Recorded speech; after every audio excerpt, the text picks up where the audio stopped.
Talk 10. USC Gould School of Law Commencement Address. May 13, 2007, University of Southern California.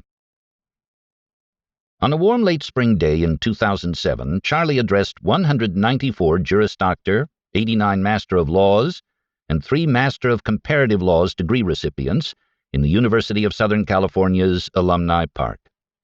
He offered his insights into the practices that have contributed to his success and to his standing as one of the wealthiest people in the world. He observed that the acquisition of wisdom is a moral duty, and he stressed that while attending law school, he realized the best road to success in life and learning would be a multidisciplinary one. Following the audience's enthusiastic reaction to this speech, USC Law Dean Edward J. McCaffrey awarded Charlie honorary admission into the Order of the Coif, a scholastic society founded to encourage excellence in legal education. No doubt many of you are wondering why this speaker is so old. Well, the answer is obvious. He hasn't died yet. And why was this speaker chosen? Well, I don't know that. I'd like to think that the development department had nothing to do with it. Whatever the reason, I think it's fitting that I'm speaking here because I see a crowd of older people in the rear not wearing robes. And I know from having educated an army of descendants who it is that really deserves a lot of the honors that are being given today to the robe-wearing students in front.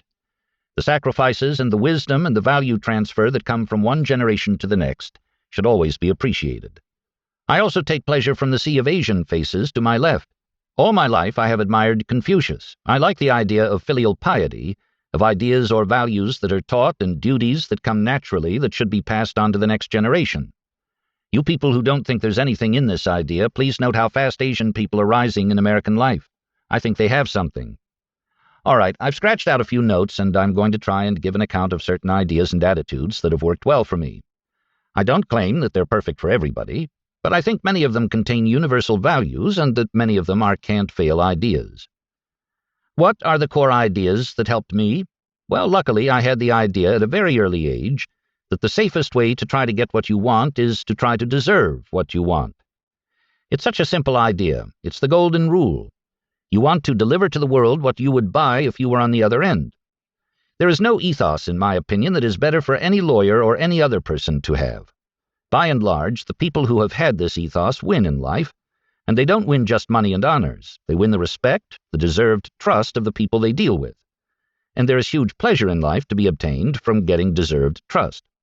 Now, occasionally you will find a perfect rogue of a person who dies rich and widely known, but mostly these people are fully understood as despicable by the surrounding civilization. If the cathedral is full of people at the funeral ceremony, most of them are there to celebrate the fact that the person is dead. That reminds me of the story of the time when one of these people died and the minister said, "It's now time to say something nice about the deceased." And nobody came forward, and nobody came forward, and nobody came forward. And finally one man came up and said, "Well, his brother was worse." That is not where you want to go. A life ending in such a funeral is not the life you want to have. The second idea that I developed very early is that there's no love that's so right as admiration-based love, and such love should include the instructive dead. Somehow I picked up that idea, and I've lived with it all my life. It's been very useful to me. A love like that described by William Somerset Maugham in his book of Human Bondage is a sick kind of love. It's a disease, and if you find yourself with a disease like that, you should eliminate it. Another idea, and this may remind you of Confucius too, is that the acquisition of wisdom is a moral duty. It's not something you do just to advance in life. And there's a corollary to that idea that is very important. It requires that you're hooked on lifetime learning. Without lifetime learning, you people are not going to do very well. You are not going to get very far in life based on what you already know. You're going to advance in life by what you learn after you leave here. Consider Berkshire Hathaway, one of the best-regarded corporations in the world. It may have the best long-term, big assets involving investment record in the history of civilization. The skill that got Berkshire through one decade would not have sufficed to get it through the next decade with comparable levels of achievement. Warren Buffett had to be a continuous learning machine. The same requirement exists in lower walks of life. I constantly see people rise in life who are not the smartest, sometimes not even the most diligent, but they are learning machines. They go to bed every night a little wiser than they were that morning. And boy, does that habit help, particularly when you have a long run ahead of you. Alfred North Whitehead correctly said at one time that the rapid advance of civilization came only when man invented the method of invention. He was referring to the huge growth in GDP per capita and many other good things we now take for granted. Big-time progress started a few hundred years ago. Before that, progress per century was almost nil. Just as civilization can progress only when it invents the method of invention, you can progress only when you learn the method of learning. I was very lucky. I came to law school having learned the method of learning, and nothing has served me better in my long life than continuous learning.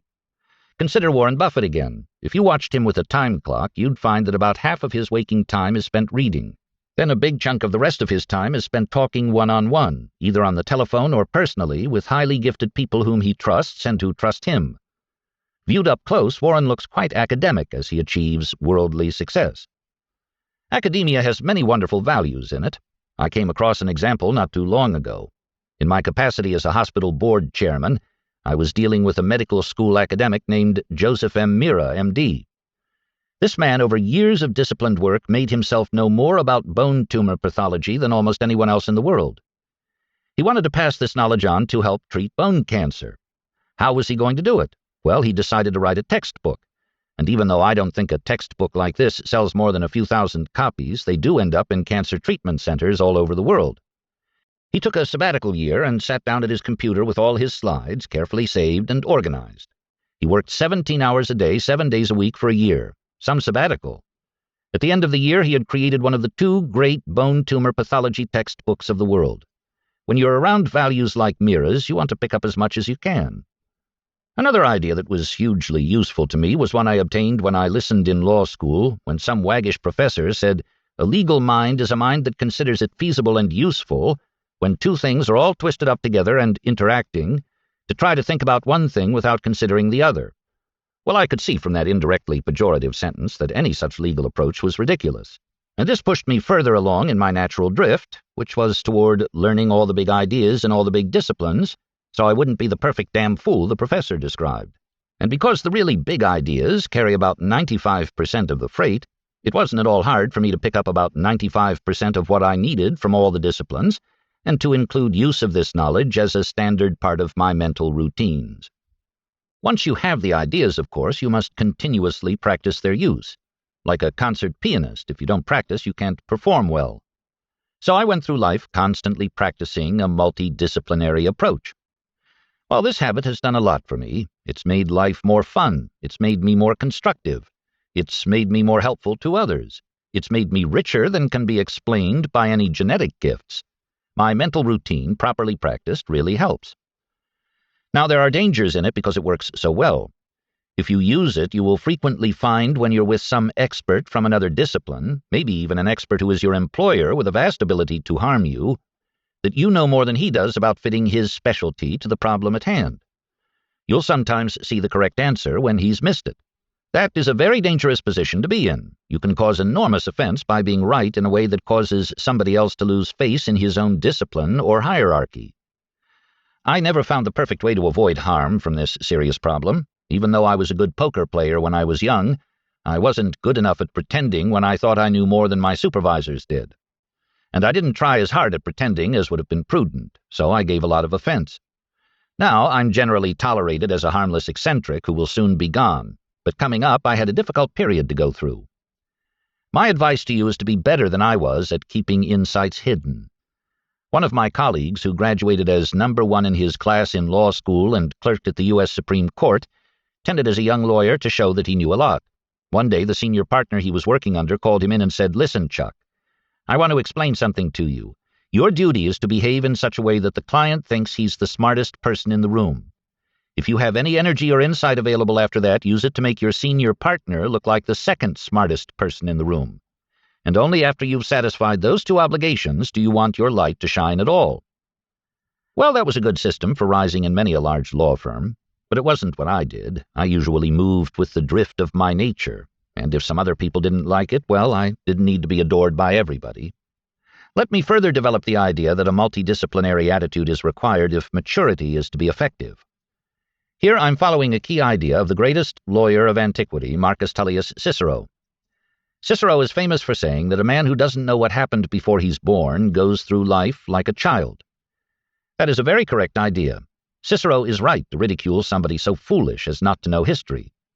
But if you generalize Cicero, as I think one should, There are a lot of other things that one should know in addition to history, and those other things are the big ideas in all the disciplines. And it doesn't help you much just to know something well enough so that on one occasion you can prattle your way to an A in an exam. You have to learn many things in such a way that they're in a mental lattice work in your head, and you automatically use them the rest of your life.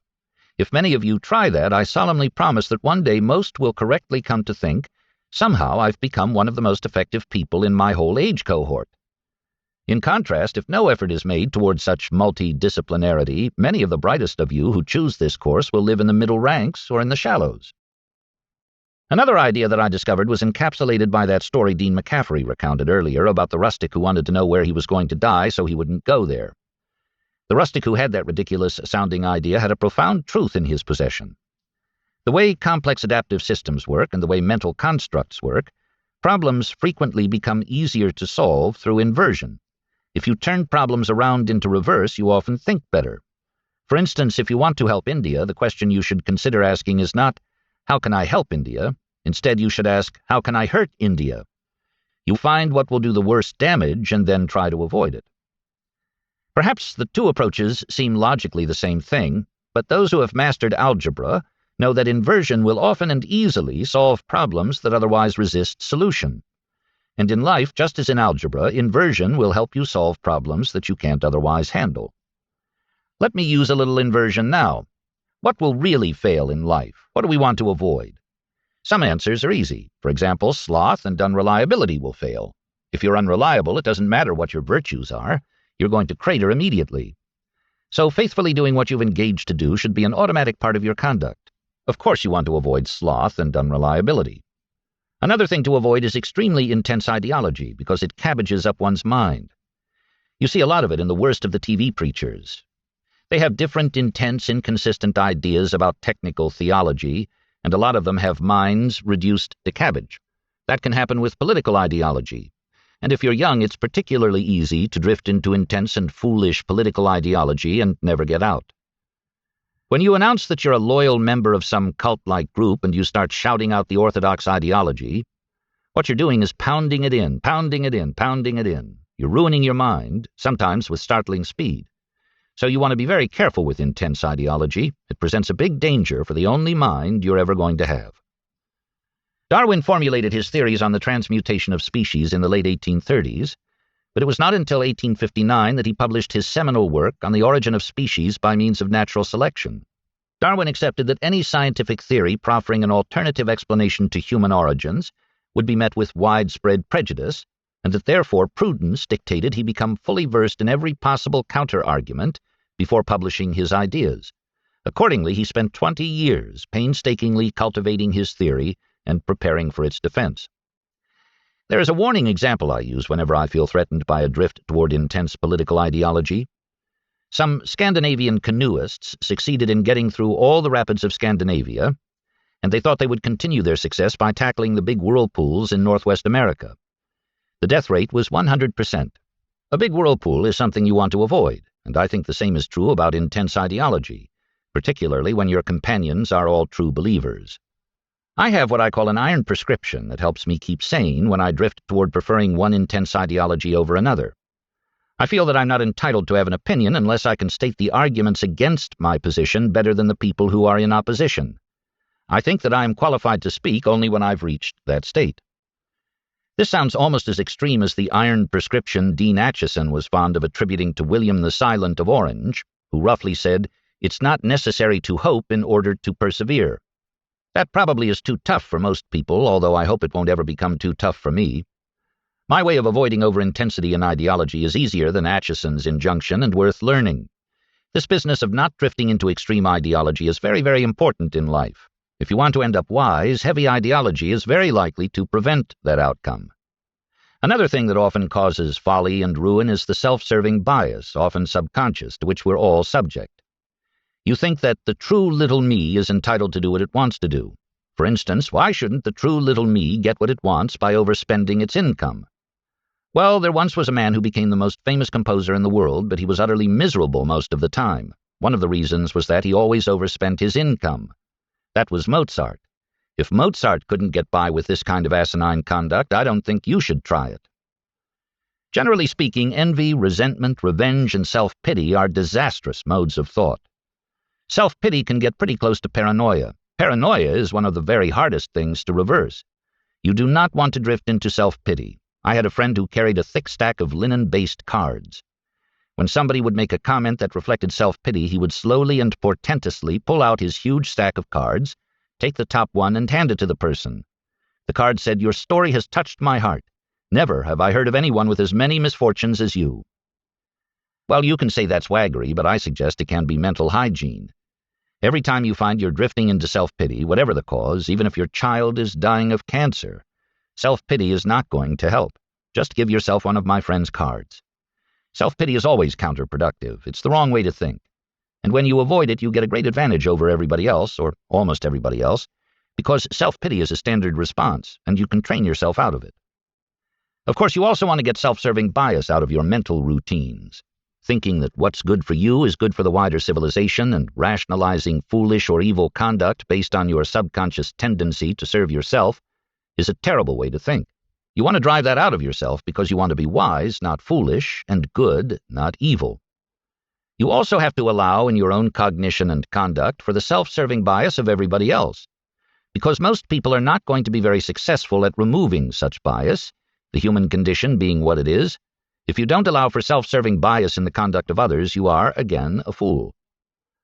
I watched the brilliant and worthy Harvard Law Review-trained General Counsel of Salomon Brothers lose his career there. When the able CEO was told that an underling had done something wrong, the General Counsel said, "Gee, we don't have any legal duty to report this, but I think it's what we should do. It's our moral duty." The General Counsel was technically and morally correct, but his approach didn't persuade. He recommended a very unpleasant thing for the busy CEO to do, and the CEO, quite understandably, put the issue off and put it off, not with any intent to do wrong. In due course, when powerful regulators resented not having been promptly informed, down went the CEO and the General Counsel with him. The correct persuasive technique in situations like that was given by Ben Franklin. He said, "If you would persuade, appeal to interest, not to reason." The self-serving bias of man is extreme and should have been used in attaining the correct outcome. So the General Counsel should have said, "Look, this is likely to erupt into something that will destroy you, take away your money, take away your status, grossly impair your reputation. My recommendation will prevent a likely disaster from which you can't recover." That approach would have worked. You should often appeal to interest, not to reason, even when your motives are lofty. Another thing to avoid is being subjected to perverse incentives. You don't want to be in a perverse incentive system that's rewarding you if you behave more and more foolishly, or worse and worse. Perverse incentives are so powerful as controllers of human cognition and human behavior that one should avoid their influence. One of the things you're going to find in at least a few modern law firms is high billable hour quotas. I could not have lived under billable hour quotas of 2,400 hours a year. That would have caused too many problems for me. I wouldn't have done it. I don't have a solution for the situation some of you will face. You'll have to figure out for yourselves how to handle such significant problems. Perverse associations are also to be avoided.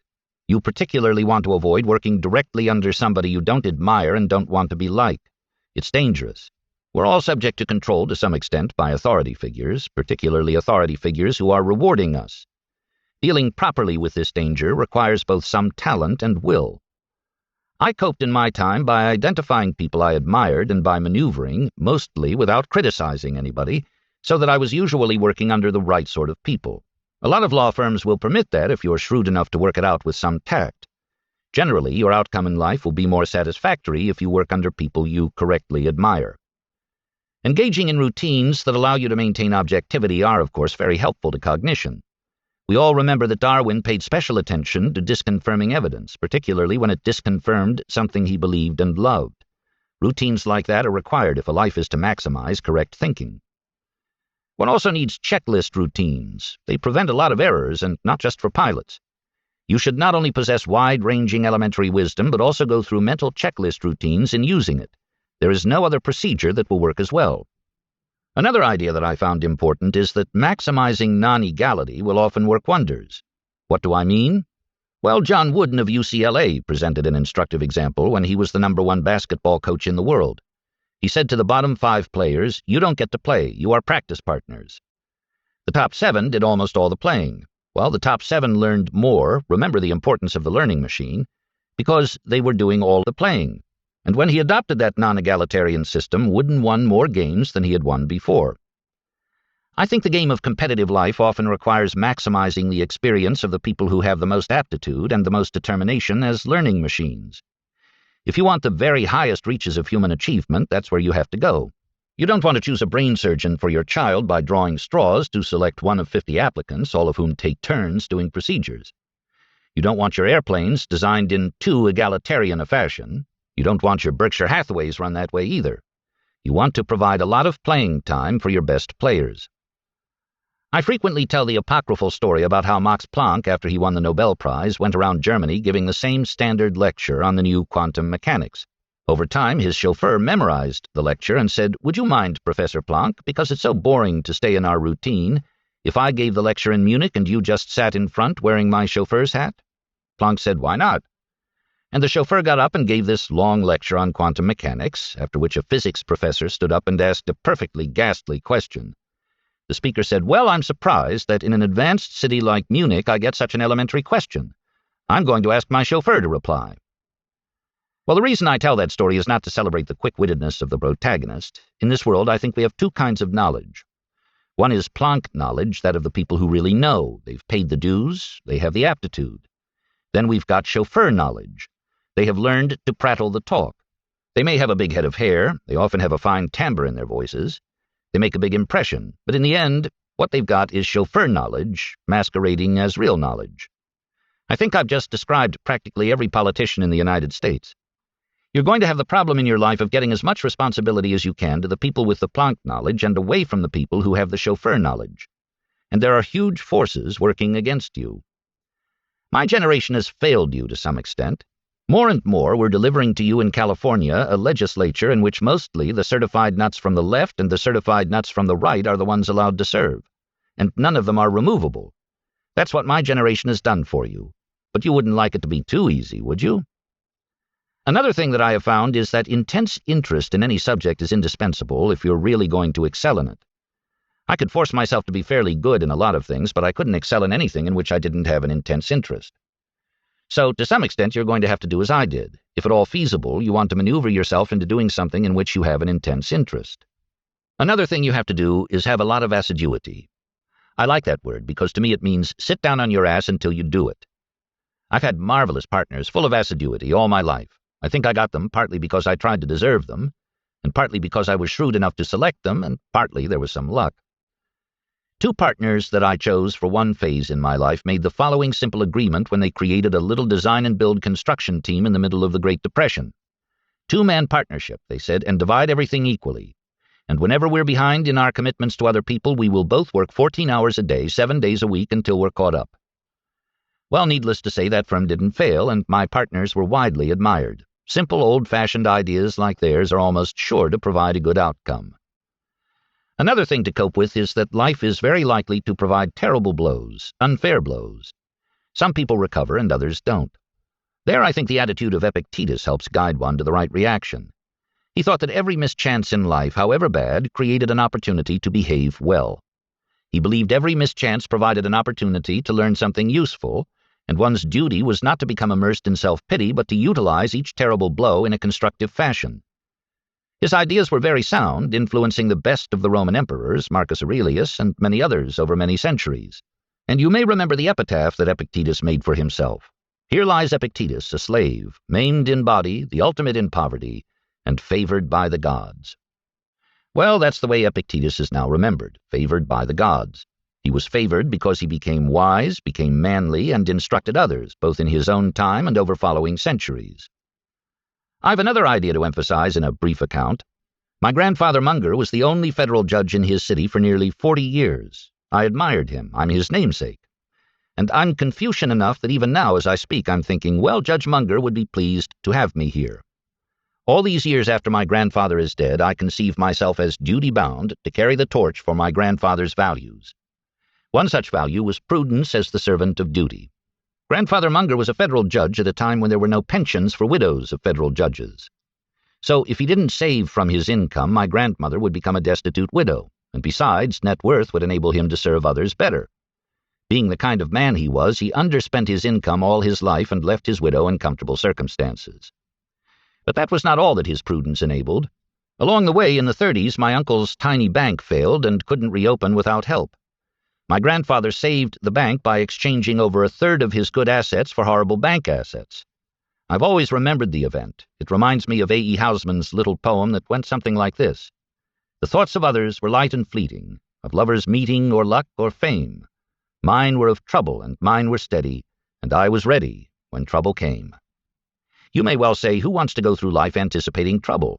Well, I did, trained as I was. I've gone through a long life anticipating trouble. And here I am now, well along in my 84th year. Like Epictetus, I've had a favored life. It didn't make me unhappy to anticipate trouble all the time and be ready to perform adequately if trouble came. It didn't hurt me at all. In fact, it helped me. So I quit claim to you, Houseman and Judge Munger. The last idea that I want to give you, as you go out into a profession that frequently puts a lot of procedure and some mumbo-jumbo into what it does, is that complex bureaucratic procedure does not represent the highest form civilization can reach. One higher form is a seamless, non-bureaucratic web of deserved trust. Not much fancy procedure, just totally reliable people correctly trusting one another. That's the way an operating room works at the Mayo Clinic. If lawyers would introduce a lot of lawyer-like process, more patients would die. So never forget when you're a lawyer that while you may have to sell procedure, you don't always have to buy. In your own life, what you want to maximize is a seamless web of deserved trust. And if your proposed marriage contract has 47 pages, my suggestion is that you not enter. Well, that's enough for one graduation. I hope these ruminations of an old man are useful to you. In the end, I'm speaking toward the only feasible outcome for old Valiant for Truth in Pilgrim's Progress. My sword I leave to him who can wield it.